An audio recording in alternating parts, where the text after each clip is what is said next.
Sebenarnya kalau kami dari sisi penambang ya, ini sangat amat setuju.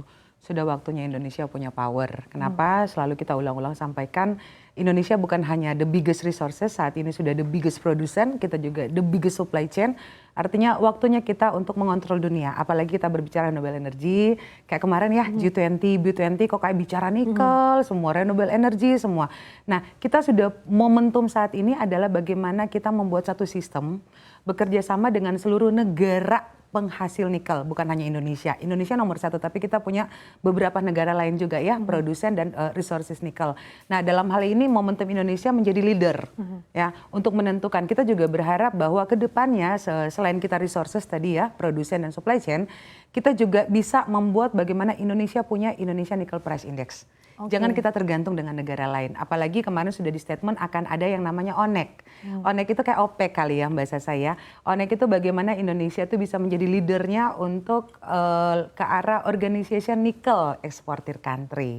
Nah itu kebanggaan loh buat kita ke depannya dengan ya. adanya sistem tadi Bu Medi katakan nanti seluruh negara penghasil negara ini menjadi terhubung juga, Indonesia akan menjadi leader. Sebetulnya selain tadi dampak dengan adanya nanti kemungkinan ada Nickel Price Index, sebenarnya apalagi sih yang bisa kita dapatkan begitu dengan adanya Bali Compendium ini? Oh sangat banyak Mbak, artinya karena negara Indonesia ini bisa membuat satu sistem, artinya negara lain bisa mengikut dong sistem dari Indonesia yang dibuat. Nah bagaimanapun juga contoh satu tadi saya sampaikan, kalau kita sudah punya Indonesia Nickel Price Index, dunia bisa mengikuti harga Indonesia. Tapi kembali lagi, penataan dulu di dalam negeri. Sebelum menyambut serangan investasi-investasi ini yang semakin masif, data kami sudah 136, selesai G20 kemarin, itu yang kami sendiri pada saat B20, APNI menandatangani MOU kerjasama dengan BUMN Korea yang disaksikan langsung oleh Presiden kita Pak Jokowi sama Presiden Korea. Saya juga cukup gemeteran waktu itu karena membawa nama negara ya. Nah dalam hal ini bagaimana kolaborasi kita negara Indonesia dengan beberapa negara lain dalam proses pengolahan biji nikel menjadi barang jadi. Oke, sebelum saya akan menanyakan terkait dengan penataan apa lagi sih yang perlu dilakukan di dalam negeri begitu. Saya akan ke Pak Resvani.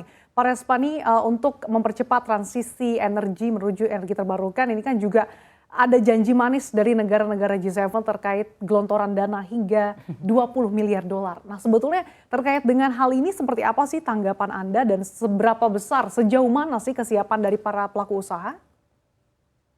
Ya, terima kasih Mbak Salsa. Yang pertama, kalau kita ngomong kesiapan ini, kita lihat dulu, ini kan usaha pertambangan yang dimaksud ya. Ya, jadi usaha pertambangan itu secara umum kita bagi dua dulu deh. Ada batu bara, ada pertambangan mineral gitu ya.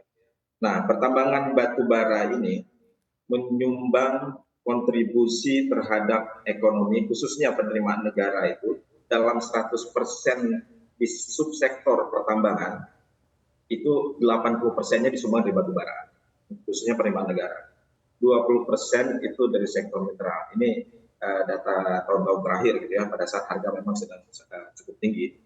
Nah, jadi kita lihat pada saat terjadinya transisi energi ini, maka pengaruh terhadap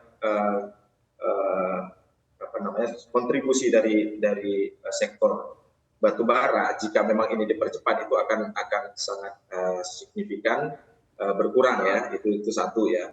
Nah, yang kedua, apa dampaknya bagi perusahaan batu bara dan dampaknya terhadap bagi perusahaan mineral.